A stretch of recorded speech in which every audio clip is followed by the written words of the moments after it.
अस्सलामुअलैकुम, वेलकम है आप सभी का इस नई वीडियो में।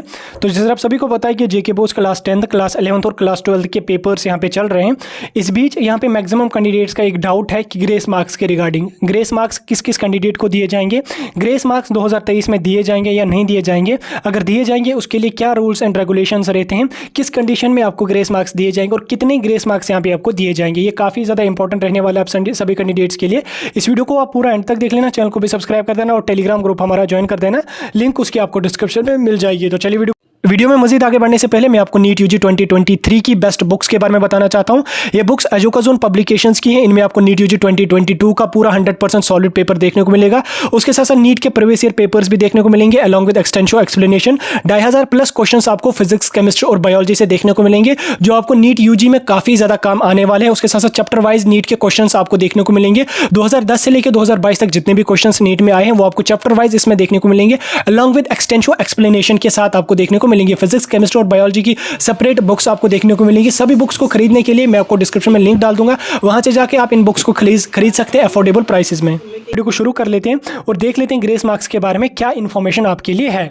तो देख लीजिए, पहले मैं यहाँ पे आपको एक बात क्लियर करना चाहता हूँ। जो ग्रेस मार्क्स आपका कंफ्यूजन है कि ग्रेस मार्क्स मिलेंगे या नहीं मिलेंगे, तो ग्रेस मार्क्स आपको डन मिलेंगे। हर साल कैंडिडेट्स को ग्रेस मार्क्स या जिसको हम स्टैच्यू मार्क्स भी कहते हैं वो हर साल कैंडिडेट्स को दिए जाते हैं। कोविड के टाइम भी दिया गया था आपको, उसमें सिलेबस भी रिड्यूस कर दिया गया था, तो बहरहाल उसको छोड़ दीजिए। तो ग्रेस मार्क्स का जो कंफ्यूजन आपका है, ग्रेस मार्क्स आपको डन दिए जाएंगे, हर साल दिए जाते हैं, इस बार भी यहाँ पे आपको दिए जाएंगे। अब ग्रेस मार्क्स आपको कितने दिए जाएंगे? 2, 4, 5, 6, 7, 8, 10, 20, 30 कितने मार्क्स दिए जाएंगे? तो ग्रेस मार्क्स आपको 1 से लेके 5 तक दिए जाएगा। मिनिमम 1, मैक्सिमम यहाँ पे आपको 5 मार्क्स रहेंगे। तो ओवरऑल मान के चलिए ग्रेस मार्क्स जो है वो आपको 5 मार्क्स यहाँ पे दिए जाएंगे। हर कैंडिडेट ग्रेस मार्क्स के लिए एलिजिबल है। अब कौन कौन कैंडिडेट ग्रेस मार्क्स के लिए एलिजिबल है?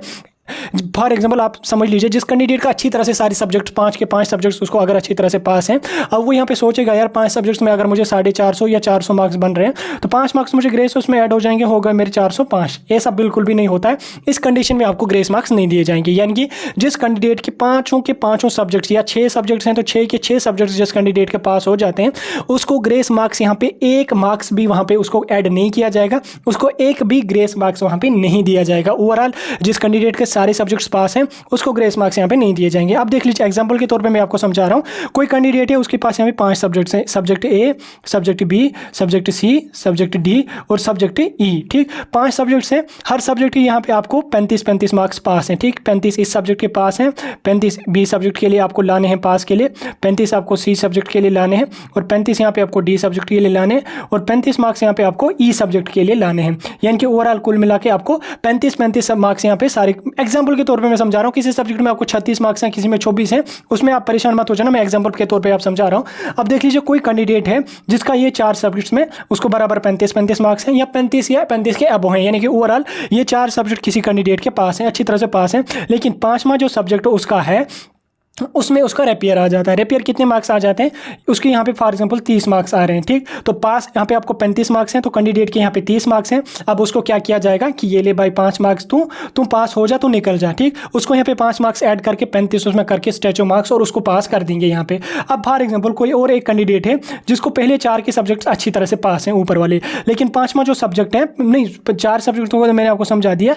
कोई कैंडिडेट है जिसके 3 सब्जेक्ट अच्छी तरह से पास हैं, तो ये जो 2 सब्जेक्ट लास्ट के हैं, इस सब्जेक्ट में इसको 2 मार्क्स कम है, इस सब्जेक्ट में उसको 3 मार्क्स कम है, तो 2 और 3 मिला के कितने बन जाते हैं? यहाँ पे 5। मैंने वीडियो को स्टार्टिंग में ही आपको बोला कि मैक्सिमम आपको 5 स्टैच्यू मार्क्स दिए जाएंगे। तो 5 मार्क्स इसको 2 सब्जेक्ट्स में कम है, एक में यहाँ उसको 32 मार्क्स हैं, एक में उसको 33 मार्क्स हैं, तो टोटल यहाँ पे 5 मार्क्स उसको कम है, तो उसको भी बोला जाएगा ये ले 2 मार्क्स एक सब्जेक्ट के लिए, 3 मार्क्स एक सब्जेक्ट के लिए, हो जा तुम पास, उसको भी यहाँ पे पास करवा दिया जाएगा। अब चौथा कैंडिडेट एक और है जिसके फॉर एग्जांपल के तौर पे मैं आपको समझा रहा हूँ, जिसका सब्जेक्ट है उसका अच्छी तरह से पास है, 35, 40, 50 मार्क्स उसको एक है एक सब्जेक्ट में, लेकिन बाकी के जो 4 सब्जेक्ट्स हैं उसमें उसको यहाँ पे 1 मार्क्स इसमें कम है, 1 मार्क्स इसमें कम है, 1 मार्क्स इसमें कम है और 1 मार्क्स इसमें कम है, तो टोटल कुल मिला के यहाँ पे 4 मार्क्स बन जाते हैं।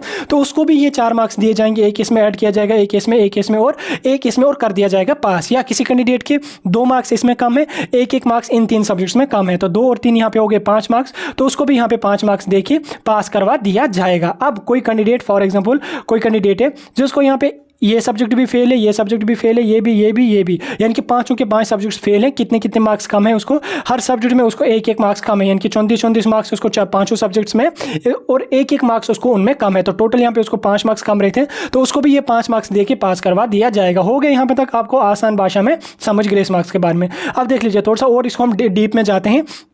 अब कोई कैंडिडेट है जिसके 4 सब्जेक्ट तो अच्छी तरह से पास हैं, उसको 50-60 मार्क्स अच्छी तरह से पास हैं, 5वां सब्जेक्ट उसका है उसमें उसको 7 मार्क्स कम है, ठीक, या 6 मार्क्स कम है उसको, तो उस कंडीशन में भैया उसको ग्रेस मार्क्स नहीं दिए जाएंगे। तो मैक्सिमम मैंने आपको पहले बोला, अगर आपको ज़्यादा से ज़्यादा कम मतलब ज़्यादा से ज़्यादा 5 मार्क्स आपको कम है तो आपको दिए जाएंगे, 5, 4, 3, 2, 1 कम है तो दिए जाएंगे। लेकिन 5 से ज़्यादा अगर सुई चढ़ जाती है, 6, 7, 8, 9, 10, तो आपको ग्रेस मार्क्स नहीं दिए जाएंगे, आपका ये सब्जेक्ट रेपियर आ जाएगा और आपको उस सब्जेक्ट के लिए यहाँ पे एग्जाम देना पड़ेगा। लेकिन आपकी इन्फॉर्मेशन के लिए मैं बताना चाहता हूँ उतनी टफ मार्किंग नहीं होती है, तो परेशानी लेने की जरूरत नहीं है।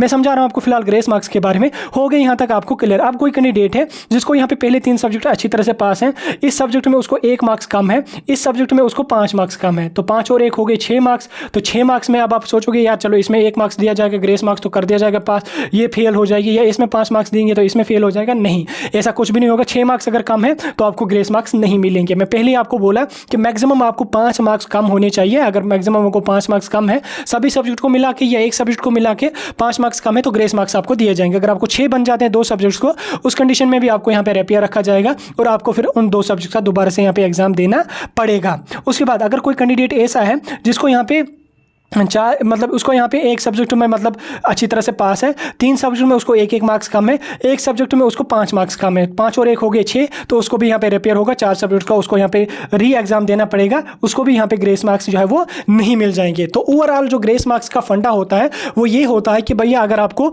ज़्यादा से ज़्यादा 5 मार्क्स एक सब्जेक्ट, 2 सब्जेक्ट, 3 सब्जेक्ट, 4 सब्जेक्ट्स में रह जाते हैं, तो मिला के सबको मिला के अगर आपको 5 मार्क्स कम पड़ते हैं तो वो 5 मार्क्स आपको दिए जाएंगे, स्टेचो मार्क्स, आप पास हो जाओ। लेकिन अगर सभी सब्जेक्ट को मिला के या एक सब्जेक्ट में आपको 5 से ज़्यादा मार्क्स कम हो जाते हैं तो आपको एक भी मार्क्स ग्रेस मार्क्स यहाँ पे नहीं दिया जाएगा, आपको वो सब्जेक्ट रेपियर रखा जाएगा और आपको फिर वहाँ से जो है वो दोबारा एग्जाम देना पड़ेगा। तो ओवरऑल जो कैंडिडेट अच्छी तरह से पास हो जाएंगे, जिस कैंडिडेट के फॉर एग्जाम्पल अगर ये कैंडिडेट है उसको 35 सभी में 35 हैं, मतलब कि सभी उसको पास है, बड़ी मुश्किल से पास हो रहा है कैंडिडेट, तो उसको यहाँ पे ग्रेस मार्क्स नहीं दिए जाएंगे क्योंकि उसको जरूरत नहीं है ग्रेस मार्क्स की, वो अच्छी तरह से यहाँ पे पास है, तो उसको यहाँ पे ग्रेस मार्क्स यहाँ पे नहीं दिए जाएंगे। ओवरऑल जिस कैंडिडेट का यहाँ पे 12th में मतलब 12th हो, 10th हो, 11th हो, जिसमें मतलब सारे सब्जेक्ट पास हैं, उसको ग्रेस मार्क्स नहीं दिए जाएंगे। ग्रेस मार्क्स उस कैंडिडेट को दिए जाएंगे जिसके 1, 2, 3 या 4 सब्जेक्ट्स या 5 सब्जेक्ट्स को मिला के कम मार्क्स 5 मार्क्स रहते हैं, 4 मार्क्स, 3 मार्क्स या 2 मार्क्स रहते हैं, तो उस कैंडिडेट को पास होने के लिए ग्रेस मार्क्स यहाँ पे दिए जाएंगे। बाकी जो कैंडिडेट पास हो जाएगा उसको ग्रेस मार्क्स यहाँ पे